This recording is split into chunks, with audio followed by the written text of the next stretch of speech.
Terima kasih sembah nuwun. Lah. Siap. Nggih, wilujeng dalu Mas Klidik. Wilujeng dalu Mak Cangi Yuli Mbok. Nggih, teksih sehat, semangat. Alhamdulillah. Alhamdulillah sehat, semangat, waras, kuat sedayanipun. Nggih, menika wonten salam Mas Klidik. Dawuh saking pundi Mas? Saking Ponorogo. Nggih. Assalamualaikum Mas Dalang, gang dalu, gang aktivitas kula saking Balung Ponorogo Balong. Alhamdulillah. Nderek wewungan kula nyuwun lagu Bajing Loncat mboten langkung. Salam dateng Mas Jo Klidik, Jo Kluthuk. Derek salam wangsul dateng panjenenganipun Mas Minto. Nggih. Nggih. Menika saking Kenong Balap niku sinten? Alhamdulillah Kenong Balap niku kek sentul. Kada senenge ngomong. Kita do kangen tenan kok niki kok. Alhamdulillah Mas Minto. Kang Soirin. Kang Soirin. Yoga niku. Kang Soirin yoga. Iki yogane Pak Sentul niku. Jenengane wis gawe-gawe. Mula alhamdulillah Mas Sentul. Jenengane iki nular-nulari kok iki. Ngeten Mas Minto. Kula niku kaya-kaya kaya ketemu dulur saestu. Bapak Manidi kalian Bu Paijem kok ya jembleng serendeng gumun setahun. Kok ya remen budaya, kok ya seneng wayang kulit. Asejene iku kok ya duwe lapangan semene mbane ngono. Ya turi jan. Wayah magrib budal sembayang menyangkali jo nyaking timba.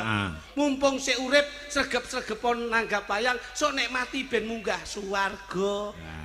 Wah, niki lho.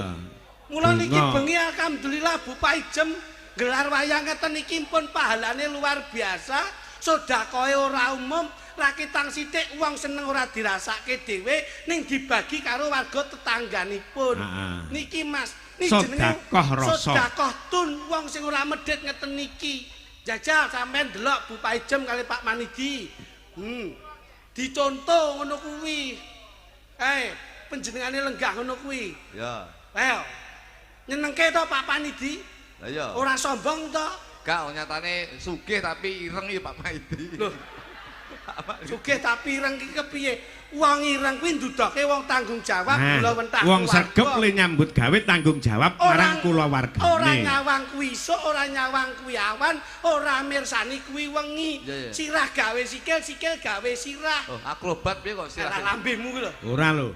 Sampeyan ngarani Bapak Manidi kuwi ireng mergo nyambut gawe. Iki ya ora kena dipaedo mergo nyambut gawene awan. Lah wong sing awakmu nyambut gawene bengi ya ireng kok coba. Jajali, lho aku biyen naone putih. Cuman ndelok pas jogo selepe bledos malah ireng, Pak. Oh. Nyapura bledos. Tapi nun sewu Pak Manidi menika nun sewu. Senajan to ireng paribasane ireng awake dhewe ning insyaallah bakal putih atine, putih resik tegese putih atine ya putih keluargane. Amin. Ning nadyan to kepiye wae wong semene kae iki umpama kulite putih, awake putih, sing digoleki lek sing ireng. Sing ireng Pak Minto. Lah iya. Kene iki Pak Minto. Sing ireng apa to Pak Minto? Maksude Mas Minto sing digoleki sing ireng ki mripat Pak Manidi lho. Mripat ki nek putih to lak elek. Nah, mesti ana ireng. Ireng pelengkape ngono kuwi Mas. Nah, ngono lho. Dadi kudu digoleki. Aspal kae ireng. Kae gunane kanggo ben ketok dalane. Jajal putihen kabeh, ra bloloken mripate. Mula kabeh ki ndelok. Pak Manidi menika lho. Piantune sewu. Senajan to kulite ireng tapi jame kuning. Menika dudune jame kuning ki piyayi biyen ki senane krepyak ngono kuwi. Menika dudune Pak Maidi menika Pak Manidi menika duduhne keemasan beliau itu untuk keluarganya. Amin. Loh, niki nun saya lho Pak Minto. Nyatane mboten sombong iki, Mas. Nyatane ora sombong. Biasane wong duwe gawe wong sugih, iki lingguhe mesti dingklek sing apik. Nyatane Pak Manidi menika lingguhe ya ning lincak. Ki nek ya enake ya kuwi kok. Loh, niki dudune Pak Manidi niku wong sing sederhana. Nggih mboten? Ya. Pak Manidi ki ora dudune wong nek sisa nanggap wayang nimbalin jenengan, ning beliaunya menunjukkan bahwasanya kesederhanaan itu yang selalu ditanamkan untuk keluarga. Sugih ora malih, penak ora ndangak, sugih bondo ora pamer dodo. Niki Pak, menika Pak Manidi Pak selalu dingkluk anda pasar ora dudune wong duwe. Delok ngisor Pak nun sewu. Sebabe nyapa kok delok ngisor? Delok duwe ceblok apa ora ngerti. Delok ngisor ki ora sombong. Delok ngisor ki ora sombong. Wong sak rekasane menungso isih ana sing wong sing luwih rekoso. Lho, isone mulya gumantung saka wiwitane isone mulya biyen wiwitane rekoso, Pak. Isone sukses biyen dari proses. Niku Pak Manidi, Pak. Kula niku kali Pak Manidi pun ngeten lho, Pak. Masyaallah. Plek. Kali bapak iki. Lho. Ngeten, Pak. Heeh. Pak Manidi Bu Paijem kali kula jos, Pak. Ha nek kaya bapak, kaya ibu, lho, kaya anak kudune lak bekti kaya putrane. Wis to. Mas Arifin, Mbak Gesa. Pak Manidi menika nuwun sewu. Pak Manidi kali Bu Paijem menika nyapa? Nyapa? Endi? Pak Manidi kali Bu Paijem menika. Lho, la yo endi Bu Paijem endi? Kae nek bapak lenggah kene iki to Mas Minto? Heeh. Nek ibu lho lenggahe ning ndi? Lho, Bu Paijem. Sing ndi? Beliaunya itu loh. Oh. Pak Manidi kuru, Bu Paijem lemu, Pak. Sebabnya Mas itu menunjukkan bahwasanya perjuangan seorang lelaki demi kesuburan seorang wanita. Kebahagiaan seorang wanita. Saya yakin moto dari Pak Manidi itu adalah happy wife, happy life. Moto dari Pak Manidi happy wife, happy life. Artinya bahagiakan istrimu, insya Allah keluargamu juga akan bahagia. Dan tepuk tangan kagem Pak Manidi. Iya. Kali Bu Paijem. Jadi cekake rekoso wong lanang sing penting bojone mulya. Mulya, Pak. Wong lek iso mulyakne bojone, insya Allah keluarganya akan bahagia. Contohnya apa sing dijawabne putrane Pak Manidi menika, insya Allah akan hidup berbahagia dadi keluarga sing sakinah mawaddah warahmah. Amin. Pak Manidi menika nuwun sewu. Manidi menika madhep mantep niki niate Kang Becik. Ning aja kok gandengke lho, engko lek ngantek kok tembunge rong kata. Mboten Pak niku kula mikir bingung mesakne. Sik, nek Bapak Manidi yen mbok goleki saka makna dan doa nama, maki madhep mantep niki niat Kang Becik diki dina-dina tansah ndedonga marang Gusti Kang Arya Jagat Gusti Allah Subhanahu wa taala. Amin. Insyaallah apa sing dadi gawene diijabahi dening Gusti Allah Subhanahu wa taala. Alhamdulillah. Lah kawengku dening Ibu Panijem, Bu Paijem, pamlika saka tembung, paitane iki iman, jem menika saka tembung jembar dadane. Loh. Kaget aku, kaget.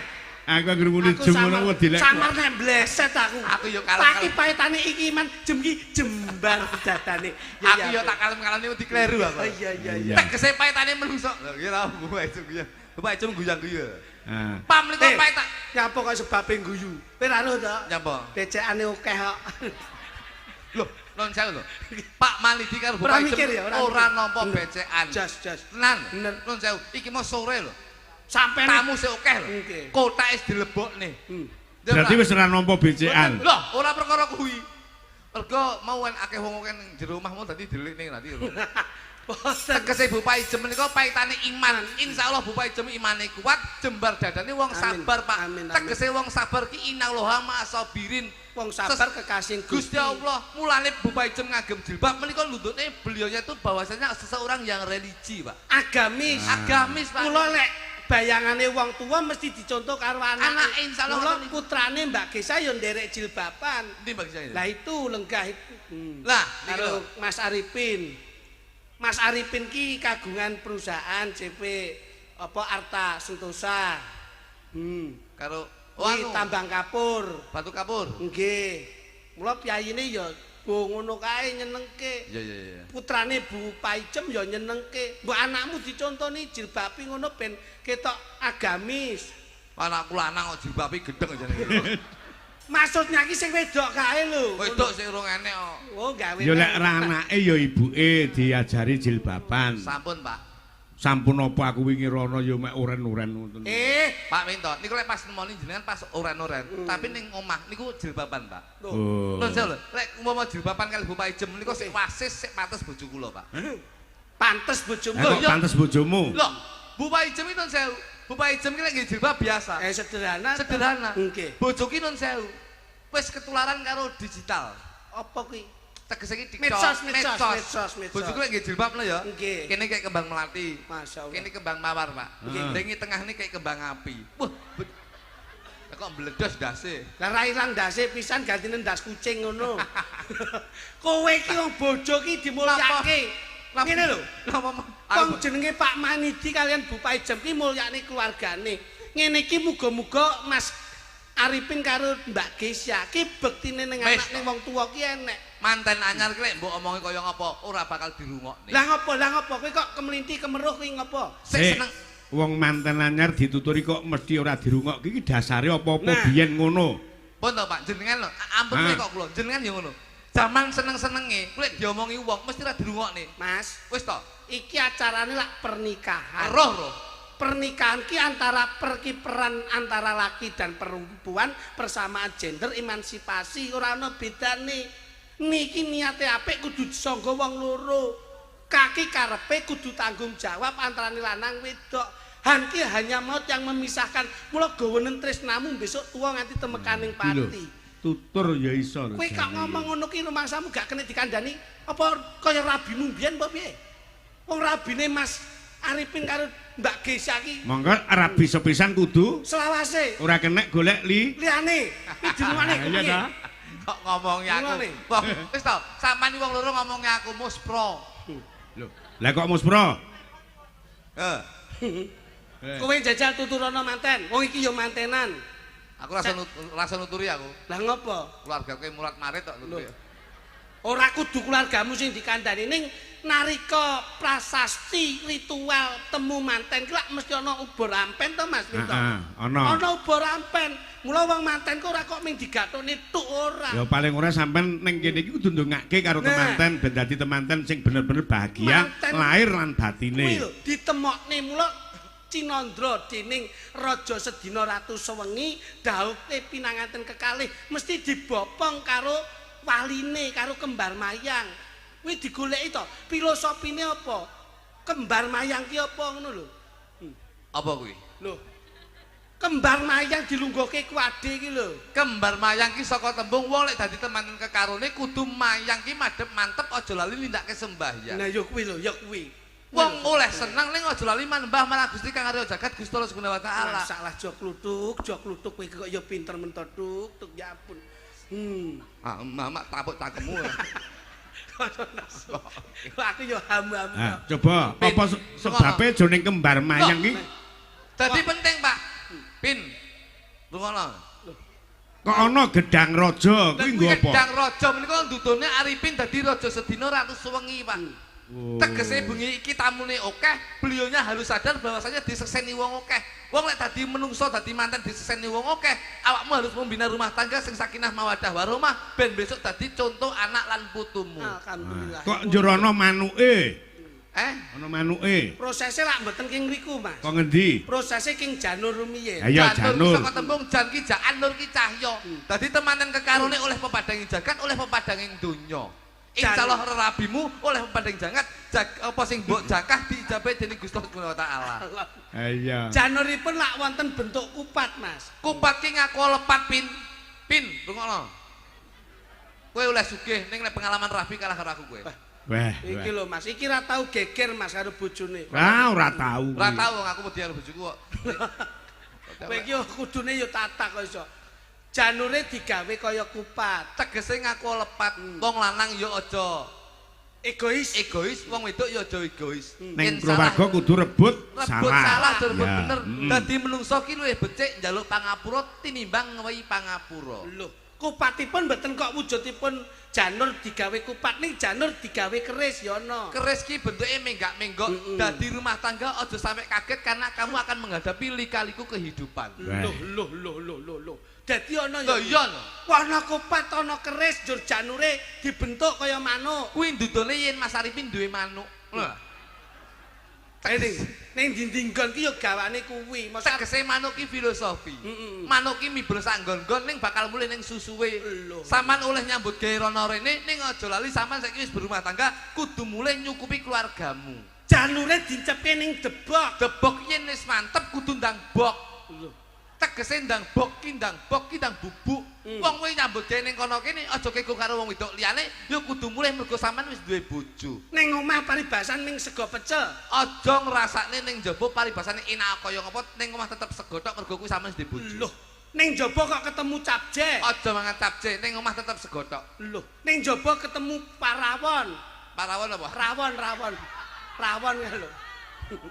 Tetep mulih sego tok. Ning jaba kok nganti ngerti gule, Mas. Nah, kuwi ijipon duduhe tok. Ora kok dudupe tok. Oh. Dadi dilihat. Ngono lho. Pin. Bojomu sapa jenenge? Gisa. Kayak bojoku mbiyen yo ngene iki. Alah, bojomu mripate kira ngono kok dadak kira matamu. Kayak pancen mripate ra rukun. Kowe iki nek Gisa didandani cantik. Pak Minto. Manten. Saman teko ra rabiku mbiyen. Rabiku teko ra? Ora teko. Ora teko pancen aku rabiku digrebek kok nyen aku. Wong kowe iki ndelok to piye to carane piye? Biyen bojoku yo cilik kaya Gesya. Ning aja kaget, Pin. Kamu harus mencintai awal sampai akhir. Aja nggae mik, nek omong cilik aja nggae mik. Wong bojomu kaya tong prapatan kok. Lah iya, tegese nuturi Pak Minto. Aja kaget karena awal dari akhir kamu harus mencintai. Oke, sekarang masih belum mempunyai momongan. Ning aja kaget sok belek di momongan siji. Bojomu mesti luwih gedhi. Lho. Loro luwih gedine. Telu saya gedhi, papat kok kaya iki. Iki aja kaget, Min. Kamu harus mencintai apapun bentuk fisik istrimu. Mergo tresno ki ora ndelok rupa ning saka rasa, Pak. Gitu Pak Minto. Ini aku kudu komunikasi. Lho gitu Pak Minto. Ya. Pertama oke. Siji. Saiki saya cilik kaya ngono. Mergo rong di momongan. Kok di momongan siji, momongan siji. Wis sak melu kuwi. Ah, lho gede. Nah. Loro. Nah. Telu, iya. Sampai ngono. Bojomu Wis gedhe sembarange. Wis gedhi sembarange ning aja sampe ngelongi gedene rasa tresnamu karo bojomu. Nah, mergo kuwi sak antarane wong loro kudu komunikasi. Yen iku, Pak. Lho, aja. Lho. Harus komunikasi. Yen iso sampean karo bojomu ben awet. Iki pin tak tuturi ya. Guys ya. Aku iki rabi wis 17 tahun. Weh, ping pira, Mas? Pisan lho, Bos. Oh ya wis. Aku iki tertib ora kaya kowe.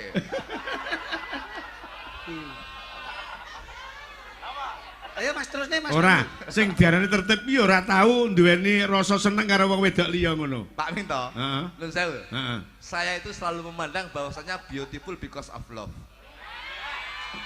Terus artine Cinta itu cantik itu karena cinta.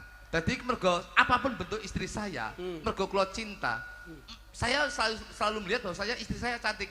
Kula niku lek ndelok wong ayu-ayu ngeten iki. ora tigo ya. Loh, nun sewu. Ora pengen ya. Loh, jane ya pengen, Mas. Nah, terus Tapi ya wedi ta kowe. Lah ya kuwi. Ora enak kok wong lanang ki nyawang wong ayu ndak demen ki ora enak. Tapi nun sewu Pak Minto. Nun sewu lho. Ya. Nuturi iki Pak Minto. Sang. Jodol HP kowe. Loh. Lho kuwi iki HP-nan karo bapake karo ibuke ke lho, Mak. Tak tuturi tenan.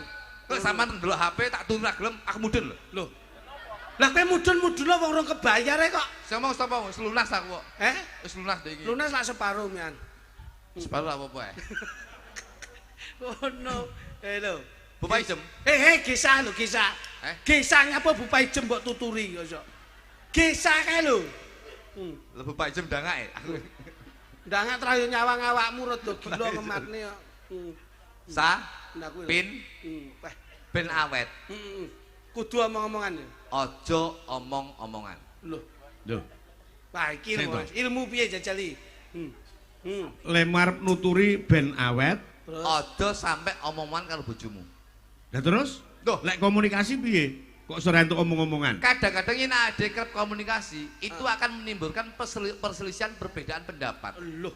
Akhirnya geger, akhirnya cerah, akhirnya berbeda pendapat, akhirnya padu, itu yang menimbulkan ketidaksejukan. Jadi selama 17 tahun sampean ndak pernah omongan karo bojo. Nggih, Pak Minto. Lah terus nek kowe arepe kon ngladeni terus kepiye jajal? Gawe bahasa isyarat. Isyarate Bahasa tubuh. tubuh. Contohnya njaluk apa? Nyuwun apa Mas Minto? Umumar teko nyambut gawe tekan ngomah nyuwun Napa? kopi. Kopi kula nggih ngeten tok. Mulai kok manten nggih mek kok. Ngoten tok. Terus bojoku mantuk ngeten. Lho. Dingkluk balik neh ra? Ya balikne masamu bojoku bungkuk ya. Apa angel men. Kula mek njaluk kopi nggih. Heeh. Oh. Bojoku ngene ta. Masyaallah. Aku Lho, bojomu paham. aku ngene tok, bojoku langsung ning pawon nggodhog banyu, Mas. Lho, Mongko kopi susu. Toh, kopi susu kula mek. Betul lho, kula. Weh. Masyaallah wis paham. Wis paham. Bojoku kula pun paham lek apa kok? lho, Ngene iki. susu. Tadi pun paham bojoku kula lek kula njaluk kopi susu, Pak Minto. Dodone tleter kok ngene. Ngono Pak Minto. Heeh. Gitu. Iya iya. Napa mle? Nek nyuwun mam jajal. Aku lek njaluk mangan yo ora komunikasi. Yo nggih bahasa isyarat. Mek ngene lho Sa, contoh aku. Pin. Dadi kula nek njaluk mangan mek terus lho. Ki ngerti nek mam. Bojoku mesti langsung seruntul ning Lah pala. kamu kok kebutuhan biologis aku kudu Mas. Umpama kowe arep nyambut gawe, perlu nyayang istri. Ngambung kowe ndak komunikasi, ngambung pipi kiwa, pipi tengen. Lah, wis kok ngoten tok. Oh, ki ngerti ya Bojoku langsung ngene. Terus ya ampun, langsung nyepak le pipine. Kamu kok pipine sing tengen krowok lho, Pak. Oke, pangan codot tok nek. Lah nek umpama pas malam Jumat, njur kepengin ngibadah. Nah, lek njaluk adus lho ya. Aku mek ngono. Oh, ki ngerti nek mandi. Bojoku langsung nyepakne. Nek nyuwun kendaraanmu kok nyepakne, Mas. Aku mek njaluk kontak. Nek pengen hubungan wong loro. Nek njaluk mangan, aku langsung mek ngono. Ngene aku. Nggih. Nek nyuwun apa jungkas. Iya. Nek kumpul pengen kumpul wong lanang karo wong wedok. Lek njaluk ngombe aku mek ngono. Oh iya bener Mas. Kudu sakit penting. Anu nek kepengin ngibadah sunah Rasul. Sunah Rasul. Lek pengen adus lho ya. Lek pengen adus lho. Iya. Aku mesti mek ngono.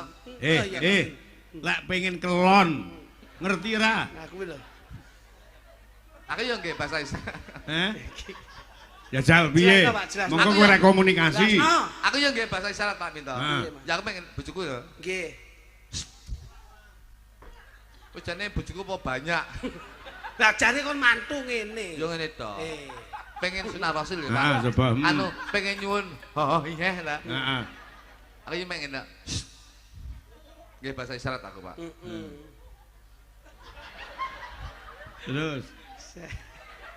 Terus akhirnya piye bar kuwi terus bar ngene iku lho terus piye aku langsung terus bar kok ngesor sembrono kuwi nyapa kuwi anake wae ganti pampers iki celelekan kok Mas kowe iki aja sembrono lho kaya nyapa kok dadak njaluk niku barang Mas kok dadak njaluk niku barang nyapa lha kebutuhan kok yo tapi ra diomongne bojoku wis paham ngoten niku lha wong carane ndak komunikasine ora omong-omongan yo bingung kancane coba lha yo ngene tak Pak Minto kowe iki diomongi sing apik nek wis ngene iki antarane laki dan perempuan itu disahkan oleh negara dan agama iso diarani bojo bojo itu dari kata BJO ya BOJO kuwi nek diwaca bojo. Mula B itu bangkitlah imajinasimu untuk memprioritaskan dalam kebahagiaan keluargamu. Ki lho. Iya. J itu jangan memberi janji-janji palsu. Nek tresno ya tresnanono, nek ora tresno ya tetep tunggonono. Lek tresno ya tresno sing tekan ati, lek ndak tresno ya tukuwa. Tukuwa contongmu ki lho. Tegese tukuwa apa barang sing bisa nyenengne bojo. Oh lah kuwi lho kaget. Ben bojomu luwih tresno. Nah, coba Mas, saiki aku arep nyuwun panjenengan. Nggih. Dadi seorang pelawak ki harus apa-apa bisa. Kula sebenarnya iso Pak Minto. Kula aku nyuwun panjenengan iki engko nganggo bawa roman kanggo presiden. Coba kaya ngapa? Kula tak golek sing rada niki pun Wis. Ben ora perlu sak senenge panjenengan sapa sing dikersake. Niki mawon sak wulan rantek, Pak. Hah? Sak wulan rantek niki. Oh, pipit. Alah, Pak Manidi niku nyapa sebabe lenggateng nggih ngematne kentongan bali desa niki. Ya nduk ngadeka nduk kaya ngapa nduk? Ora ngono kuwi kok iso. Kowe ora samar, aku ora seneng nek rada cantik-cantik sing tak golek ngene iki lho awet. Iya, wis modele kaya begone batu kapur iki ngene iki dadi. Lah iki lak calon armadane Arifin to iki. Alah padine golek aman. Ya sing aman ki ya ngene nduk, ora terlalu banyak pertanyaan. Masalah lah kok bokamu kaya kebing. Mas Kluthuk sampean tak goleke gandengan. Nggih, Pak. Nduk diah ngadeg kono. Coba. Wah iya. Kluthuk jan padose niku. Nyapa to kowe kenyih nyapa to iki Pak Minto sing mundhut. Lah.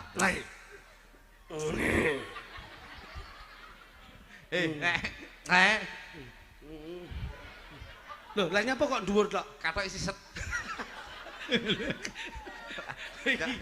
Kata wis mawar Mas. Lah bocah lemu gawe ukuran es wis siset nanti. Aning ra apa-apa no, aku milih sing ngene iki. Katoke sisut mongko dia ora tau katokan. Aku lo gak tahu dikene-ngene ra usah. Aku eh. ngene-ngene no Mas. Kowe ra ngerti kok iki tak pesenke klambi kok dilongkas. Arep tak gaweke kok nggon anu bekase tligune anu mak paijem ya nduk. Kok goni ya? Iya nongko bar bekas nggih olah-olah kuwi bekas tligu tak gawane mulih tak gekne klambi nggih sampean. Ndah nyelek putih. Tak. Wah, ora putih tak cuci bersih. Kok tulisane ra tak ilangi, Mas. Nah, aja nganti dilangi. Bekas tligu engko tulisane ra tak ilangi ben dinggo iki pas dodone. Berat bersih 5 kg. Wah, kuwi tenan Pak kuwi. Wah, mbok kaya aku karo bojoku ditumbasne gaun to Mas Dik. Sing tukone sapa? Aku ora ndek apa-apa. Bojur. Aku iki wong sembodo kok. Lah Dik iki sapa sing ngirim ning omah? Gaun dawa kok. Gaun dawa kae bekase saka promosi kolam renang baru. Lah kok digawe iki to? Ning kene tulisane ora busek lho. Piye, Mas? Kedalaman 1,5 km. Olah jeru tenan kuwi. 1,5 km iki berarti wis jauh. Tak masalah ya. Tiga puter bareng ya Mas. Maraton. Sesuk tak jak renang, Duk. Kalau aku. Nggih. Iya. Wong ki nek olahraga paling cepet ki renang. Iki lho. Keluarga ki lek harmonis kaya Mas Kluthuk nyangki sapa-sapa aman. Man, Pak. Sama nek ngene lek iso ya Mas meluk aku. Lah lek kono wi apa teko? Iso. Les. Malah kaya disangkono malah kaya bakul tewel. Bakul tewel piye iki tak tumpakne pickup aku langsung nggae mik. Iki lho. Tahu bulat. Ya iki. Kowe ora ngerti kok. Ini ya, Nduk. Nggih. Sampeyan tresno ora, Nduk, karo aku, Nduk? Oh, tresno sanget lho, Mas. Alah tenane. Nggih. Jan bocah kok ayune kaya ngene. Pipimu. Alon to Mas. Ya bocah kok ayune kaya. Sakit lho, Ya Mas. janggutmu. Ayo ngisore janggut lewani. Jan lang ngopo iki iso? Lah sampean wis duwe aku, masa sampean sing kurang bersyukur. Aku yo duwe ngene iki lho, Mas. Kono duwe to. Aku bojoku niki lek sing nang ngene aku iki keri aku wis. Kowe nek keri tak kukure. Kowe ora sembrono. Wong lek anak bagiane dhewe-dhewe sing digarap neke dhewe. Nggih, kula tak alih niki pun Pak, pun niku ben kali Mas. Nyuwun anune Mas. Pangkur Mas. Weh. Anune sapa iki? Alumu. Seneng. Ya ampun, gegere kaya karambol Mas. Ompone ramu. Mingkar mingku ring angkara. Heeh, lagune kono elek kaya wong. Akarana karnan Marti. Aja Mardi. Napa? Salah wi. Pripun? Margi. Bangke. Lah yo napa? Margi. Lah yo. Margi kok Margi. Lho. Sampeyan napa? Margi. Margi. Margi. Lah yo Margi. Lah sing mau muni Mardi to. Mardi Lah yo salah. Margi niki sing gawe Mardi ngono lho. Lho ora. Pancen sing bener Margi. Akarana karnan Margi siwi. Sinawung ras minengki idung. Aduh ya ampun, tanganmu nduk jajan nduk. Bocah kok sesuk nek nesu aja ngampleng lho ya nduk. Kowe ngampleng pisan aku malah lha iki kaya bego e tahan. Kok ora gedine. Bojomu priksakno to Mas? Iki ketoke bar ngombe jamu gelar ngosek ta iki. Ngono. Coba nduk. Durung diapa-apane ngene-ngene. Wedi kuwi lek ngene-ngene, soalnya lek kono sing ngene-ngene horeg. Ora apa ndek iki ngene iki lho men mak kok.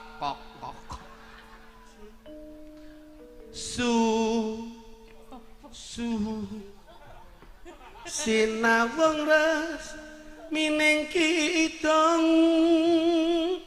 Sinoba sino karata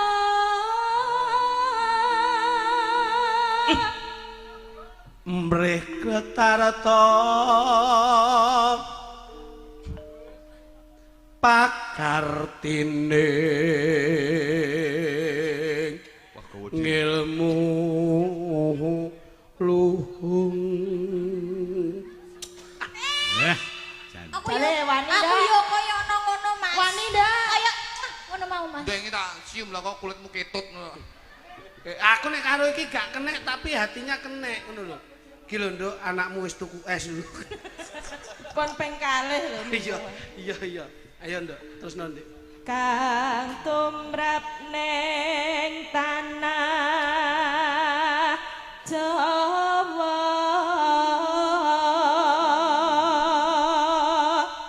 agama ageming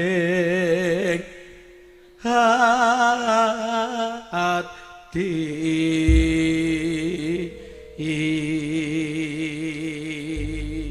Jajeng garwanipun Kakang Jajeng manuta kuwi ndak penake uripmu ndak bopong ndak boyong ning Kadipaten Malupati ya Jajeng Injih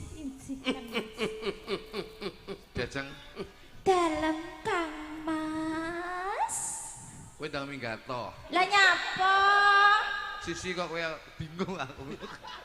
kok bingung wong diwehi wong wedok agresif kok angel iki lho Aku ya gandrungan kaya kuwi mang to, Mas. Tak gandrung ya Sas. Heeh, sing enek sogok keri.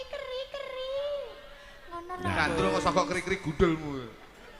Lah terbaru apa tau disogok terus mlebu rumah sakit Lah nyapa ya? Ha piye pas usus gigi infeksi to Ayo digandrung dhewe coba kaya ngapa? Lam tilam Duh iso nduk berjiwatan.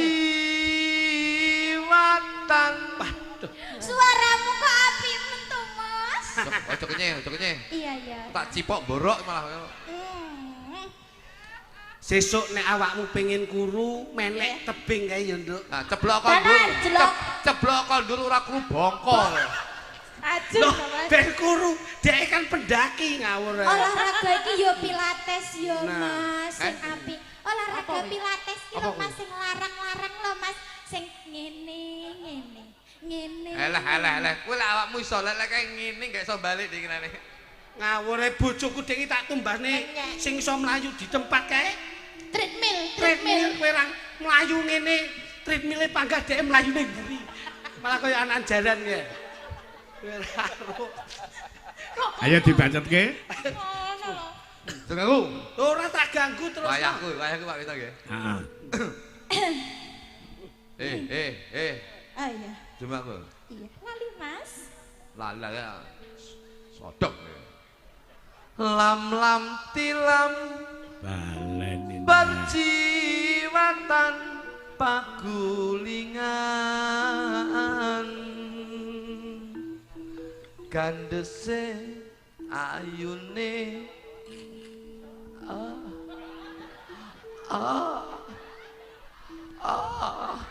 Aku gandrungan to malah iki ketoke Mas Minto lanang wedok ki padha gejala kentire Padha. Awang nganteng wae penak kok iso aku. lah kene lagi omong kono wis ngene. Aku kan yo ikut. Kowe iki ngene Lah lho. justru nek wong wadon agresif iku kudu ndang ditandangi. Pak Minto, Ah. kan urung jamu. Aku kadung urung tuku jamu ning pojok rejo tangan urung tuku, Pak. Ora usah tuku kowe ngebel aku titip aku. Oke. Ngawur sing enak ning Delwungu nggone jamu Rajiun. Ning kuning lancen kuning ginawa liyan Saman romantis. ayune kuninge eseme aduh nima Sing wedok ki ngimpi apa? Wong sing lanang ki deloken to nek nembang irunge mekrok lho. Kok ya doyan. Inten-intene pun kakang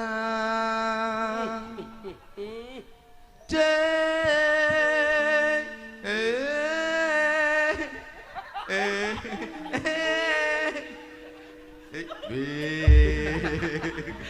Klejingan to kowe. Klejingan. Lah Ora iso marah yo. Ngono. Lah nyapa kowe kok nesuan tukang gender? ngenyak kowe. Tukang gender ki sing nintingi suaramu. Gumun to. 10 tahun lah aku ora tau bener iki. Kowe kene nduk. Ayo. Ya nduk. Janjine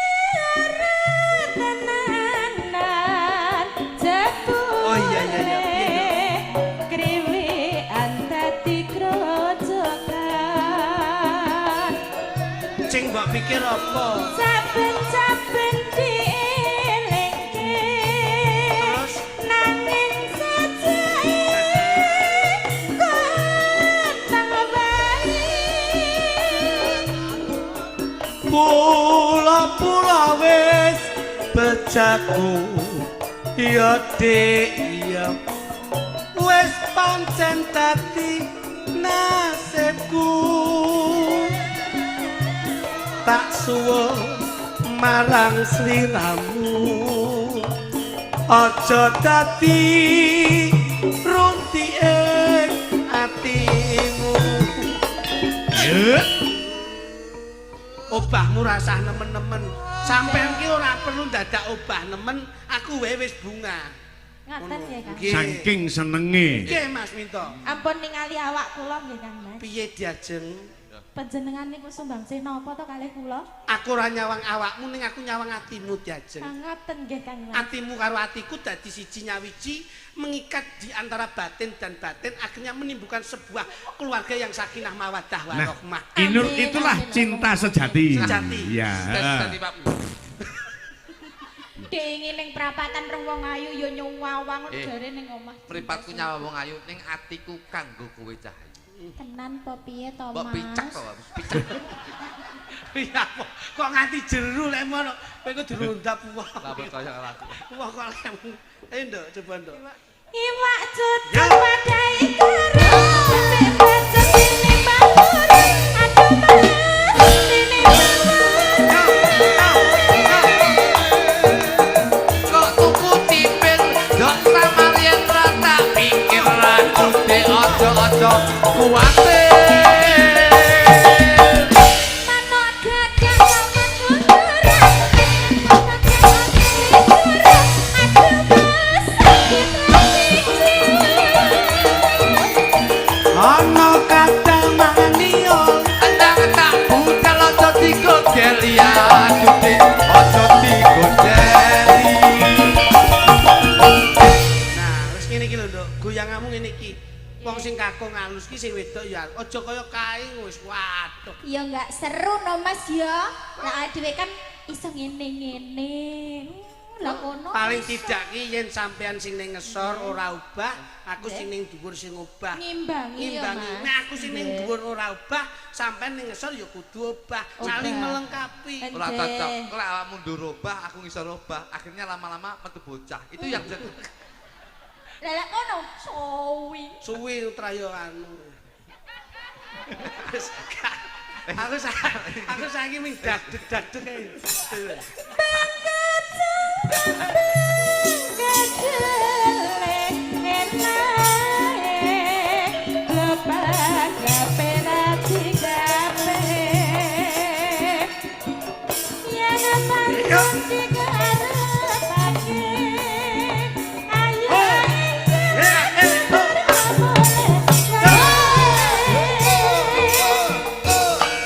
Ayo David. Wis rapopo kasih.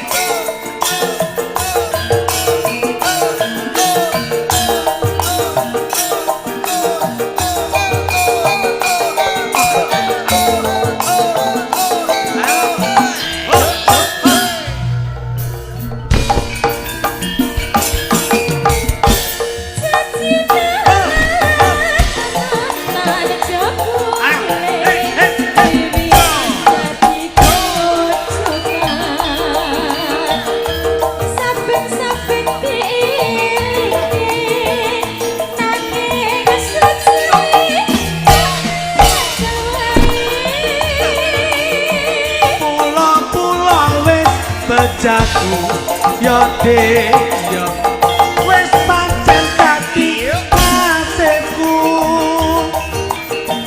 tak suwun marang sliramu aja dadi runtike atimu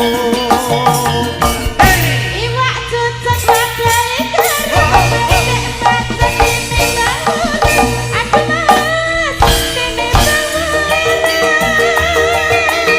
andeng pasar jatuhku cipil samar yen rata pikir aku de ojo kuwatir. pertama mau meneng basa saya bengi saya ngosek to Yan.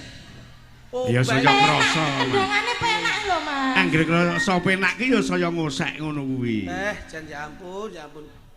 Ki tahun piro ki? Apa nih sing tahun piro? Iki lho kaya treke Arifin lho tahun piro. Alah. Manuk gagak kok ngaku meratan dan aja manten bicara. Aduh Mas, sakit hati. Ono kadang mangani roti dan tak kudang aja digondel ya cuke ojo digondeli.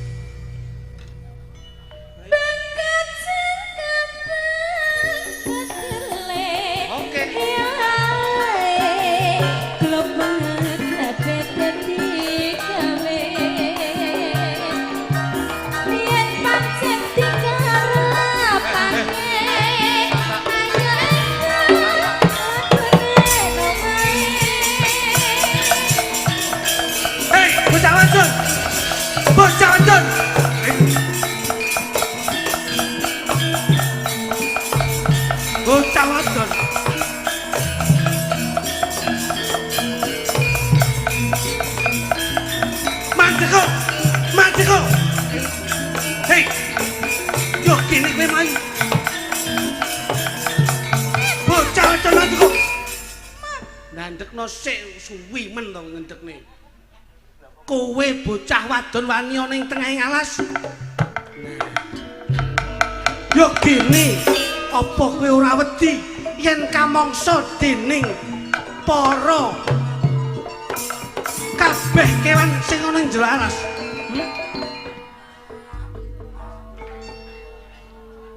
Aku ora wedi. Yo gene kowe bocah wedok manggon ing tengah.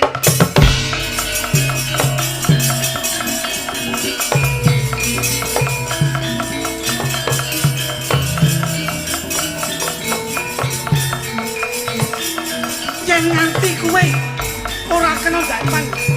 Terus aku wis meneh. Aja nganti kedaden. Dawa men to, Mas. Ndek kae toprak kedawan, durasi lho. Durasi. Kok nek limbane perlu susah. Hei. Entong neh. Ing papan kene aku ngeman-ngeman ayuku. Yo gene kowe nganti ora gelem ndak eman. Mas.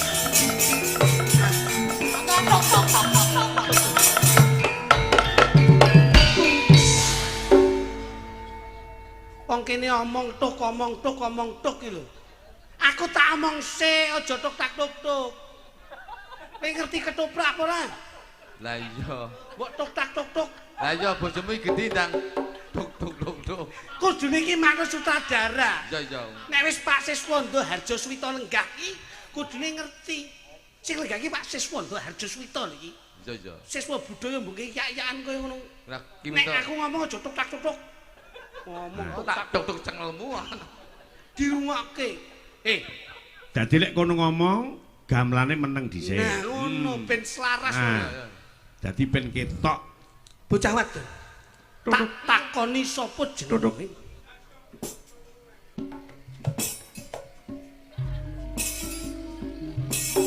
Lek sampeyan tak nut lho, Lek.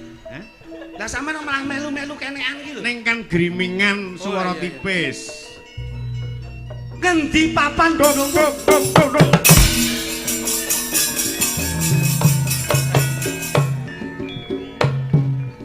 Sik Mas, hop. Endang tuh. Ngono kok jaremu ki Siswondo. Iki yo. Monggo. Ngendi papan dunungmu? Sapa jenengmu? Sira iku sapa? Jenengmu sapa? Lho, sapa jenengmu? jenengku Setyawati. Ngendi papan dunungmu? Ngendi papan dunungmu? Ngapa kok tekon-tekon? Yen kowe ngerti ngendi papan dunungmu ayo eman-eman ayumu ndak boyong ana ing Kadipaten Malopati, ndak pundhut garwa, ndak sengkake garwa Prameswari, Mo. Nggih. Mo. Ora gelem? Mo. Ayo, manut. Manut. Manut. Manut. Manut to. Ndak mau. Mas. Mas. Mas, tolong. Mas.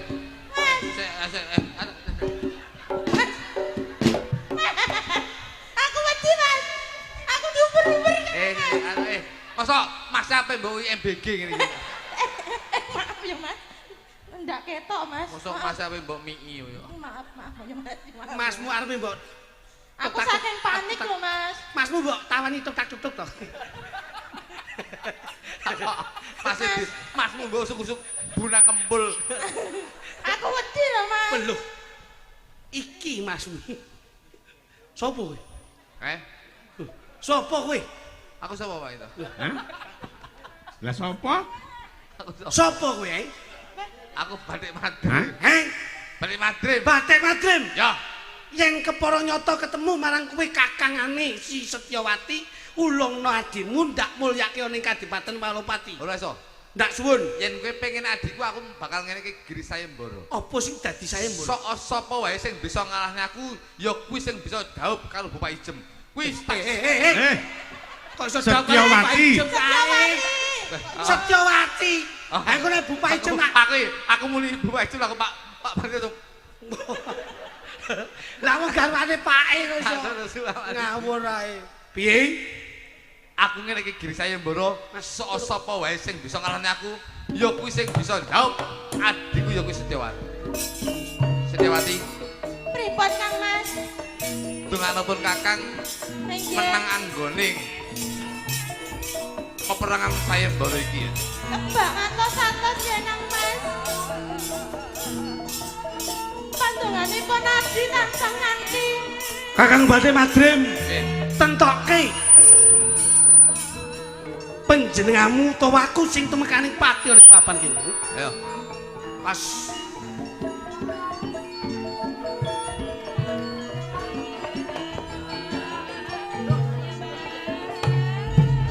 nasionalan. Ais! Aus! Aus! Aus! Aus! Wes! Oh! Awas! Oh! Ah! Ais! Oh! Ya!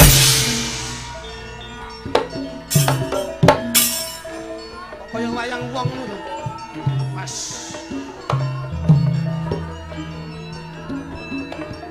Mas.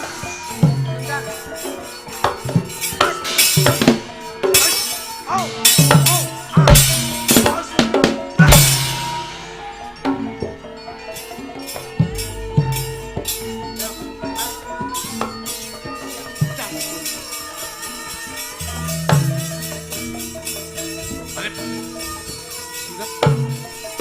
Aku ngitel mau. Kakang Batik Madrim, Aku bakal ngetokne aji-ajiku. Mbok menawa kowe ora bisa ngalahne aku. ing papan ngriki namung panjenengan kaliyan kula. Sekti pundi Batik Madrim kaliyan angkling dalem. Ngentokke kowe aku sing kalah, sing sepuh. Mati dening kula.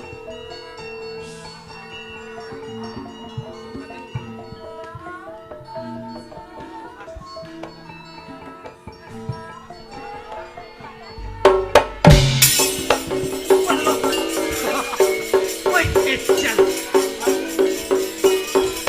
Sakira.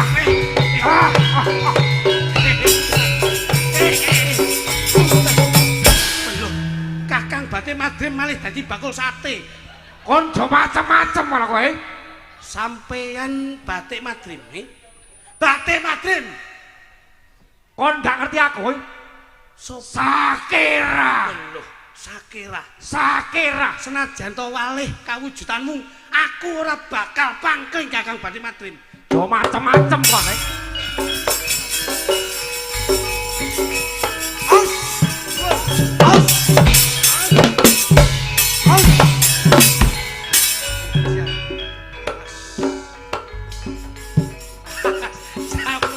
Ayo, tentoke. Iya. Aus! Aus! Aus! Aus! Aya.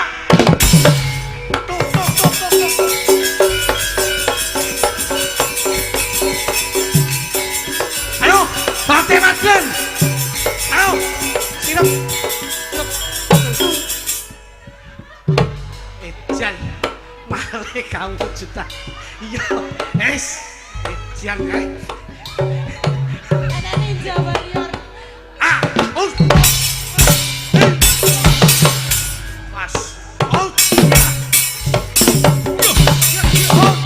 Iya. Lah. Tok tok tok tok tok.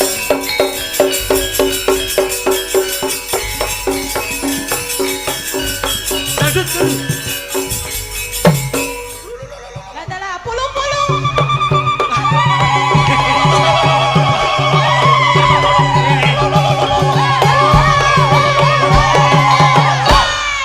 Kakang Badhe Madrim terutusan kon ndi? Malih mau sakira banjur malih kawujudan dadi. Oh, apa cih? Mas. Hai. Mas. Kakang Badhe Madrim penjenan tampani gagak pecah silamu.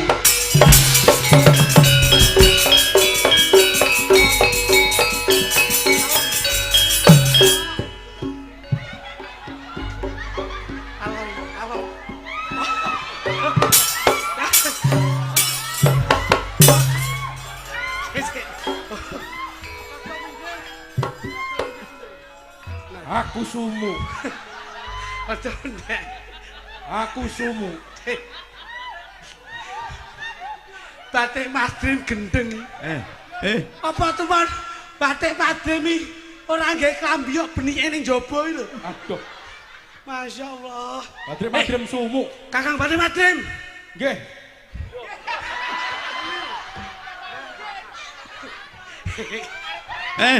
Batik Madrim pentile kaya ngono. Tak omongi. Batik Madrim ben ngene ae. Ha iya. Wonge nek lembu nek lembu tak mas. Iki kok bar limbukan ben panggah ngono ae. Kakang Batik Madrim. Oh ini mah. Arepa sampean ganti kawujudan. Sedina kaping 1000. Prabu Angkring Darma ora bakal lali marang sampean. Was, yo piye lem? Sumo iki piye lem ndoto sumo iki piye? Nah ngono. Nah, apa kacumu cilik mentel. Tok tok tok. Pas. Sumo. Luki le nyawang.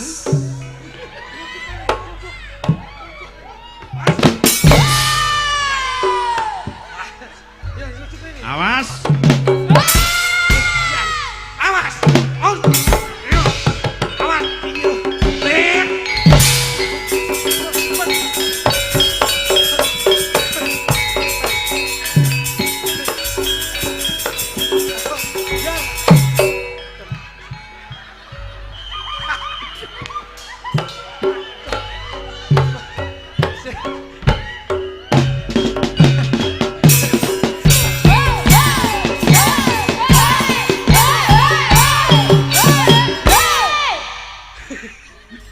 Batik Madrim mlaku dompo ini piye?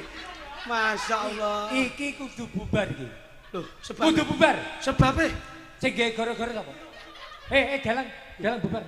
Loh, Sampeyan buka ning kene iki mengganggu ketertiban. lah kok mengganggu ketertiban? Sing berperan sapa? Sing berperan Angkring Darma, tapi sing ngongkon mesti dalang. Sing duwe ketertiban ning kene sing berperan sampeyan to. Aku. Lek ngerti sadurunge iki mau arep ana rame-rame kok ndak kok antisipasi dhisik. Lah aku urung berubah kok. Aku lagi berubah saiki kok. Batik Masa Madrim. iki kudu bubar. Iki lek ora bubar mengganggu Koperasi Merah Putih iki kok. Iki urusane apa? Urusane apa? Ora enek urusan merah putih kok. Batik Madrim. Apa? Yen nganti kowe ora malih kawujudan kaya wingi bakal tak sirnake. Sungguh ka. Kowe ora ngerti aku bar iki malih apa? Ora ngerti to? Ora ro. Ayo. Kowe arep malih kawujudan. Kowe lek perang karo aku bar iki aku malih apa? Kowe arep dadi malih sing dadi superhero kowe. Mesti kowe iku bakal kepuyuh ngerti aku. Tak ilangke ganti kawujudan. Jiwa kowe. Oh, iya. Oh. Iya.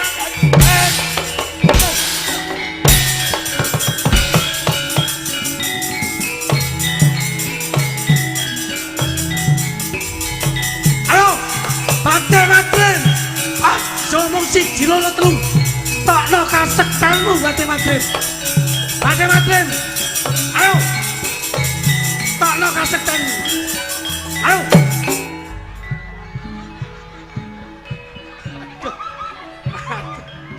Matengane. Aduh. Waduh, kita ibu paijem gitu. Ayo kok dastere Bu Paijem sing diagem. Mateng. Pangapunten Mas Dito. Yen saurung-urunge aku sik tegel iso namakke aji-aji kunjur ganti kawujudanmu. Anu wis kentaan kostum e. Kok kentan kostum iki? Kentaan kostum eneke dasar Bu Paijem tak gawe. Kowe iki kudune ndang piye ngono? Oh piye wong wis kostume sentak. Kostume tek. Iku dasar Bu Paijem nang kumban ngono tak jukuk. Bu elek gemujeng lho, Dulon. Oh alah ya ampun Dulon. Mas, iki batik madrim gandeng wis nganggo daster, iki disuwun joget ndangdut. Nggih, Pak. Saged kula mewakili Bu Paijem menika. Alah, lah. Lah. Napa, Mas? Piye? Wangi. Karo unire mason tok lho. Tak tuk. Bu ngambil dasar nggih, Bu nggih. Oh ning kumban mbok selika lho, Bu. Lah kowe iki yo mbok awul yo ngapa? Lah nek kuwi tak gawe. Alah, Bu, aku iki kangenmu kaya mbok lho. Bengi iki nanggap Mas Minto ramine ra umum. Tenan aku seneng ramu karo Pak Minto ki seneng aku ramu. Rejak-rejakne anakmu Gesa karo Arifin. Alah ning jero ki mek isine mek lodok lipik minju tok. Lah gini kok ora mbok tokne kabeh to, Bu? Tak tokne kabeh ngurane apa-apane ya. Kok iso? Sopi sing pundi? Ah, yo ngadeg, Nduk. Kancana. Video mila tembangin dangdut kanggo kanca-kanca nuruman sing sebarangan sampean. Bokong Semok. Ibu ngersake. Ibu ngersake bokong Semok. Mosok ayo nek gumun, mosok dasar cilik ngene Bu Paijem yo. Lah yo senane ketat ngono kuwi. Yo ngadeg, Mbak Widya, Mbak Mita, Bokong Semok langsung dados. Yo dampingi karo Bu Paijem. Bos. Sampeyan iki dadi instruktur. Nek kono kuwi dedep ngono lho. Pakaiane aku mewakili Bu Paijem ya. Nggih, ngono. Pancen biyen Bu Paijem ki instruktur sahorek pelatih senam yo jajah. Yuk, kayak ngapa? Jogete diwarai. Monggo Bu Paijem.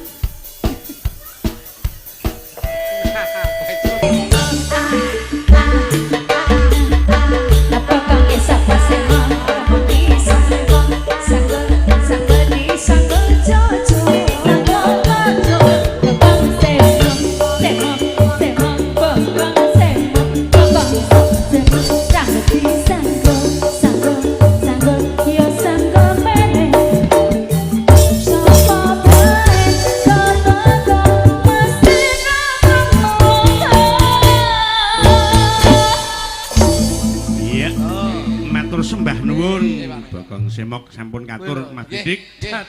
Menika salam saking Mas Kopral Ponorogo. Ugi Mas Nawin ingkang saking Batam selalu monitor panjenengan. Mas Suryonopati Lurah Codot ugi keparang rawuh dudomu wong Wonogiri. Ya. Dibablaske Mas. Menika pundutan saking panjenenganipun sapa iki? Nyuwun Riok Ponorogo, Kutha Blitar kalian Karangkates. Nggih, anu nyuwun pangapunten Karangkates menika saged tapi dereng saged dipun pinangkani Pak. Ganti apa, Mas? Digantos Karang Taruna Pak Mito. Oh, Karang Taruna. Nggih, mboten apa? Nyuwun Mbak Sulis, Mbak Punjung kalian Mbak Lilis Karnali, Karangkates ninggal tresno. Yuk, kaya ngapa?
Sari Pakis Rejo Rejo Tangan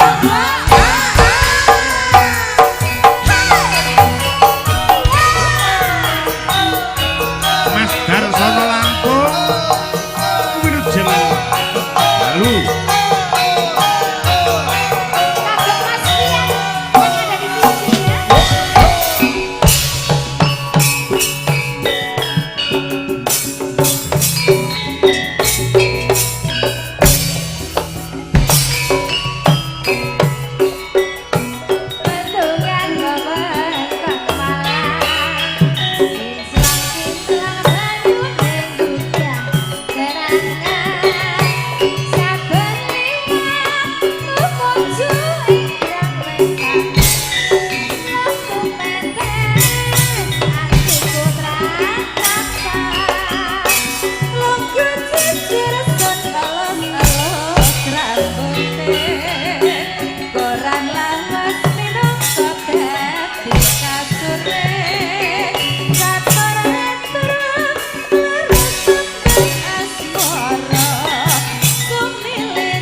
matur sembah nuwun Mas Lidik menika pamundhut gendhing sampun dipun ladosi. Mugi saged tarenan tenggalih. Nggih, ingkang dereng mangke kalajengaken wonten ing gara-gara. Nggih. Satu tembang. Gara-gara tasik saged dereng. Oh, saged joget nggih saged. Nggih. Pun los pokoke niki jenengan joget wanti gara-gara nggih saged. Didisi kacane. Nggih. Satu tembang saking Duwojo kagem penggemar Sekar Gadung ingkang wonten Dawan. Yuk langsung dados Mas. Yo. Siap.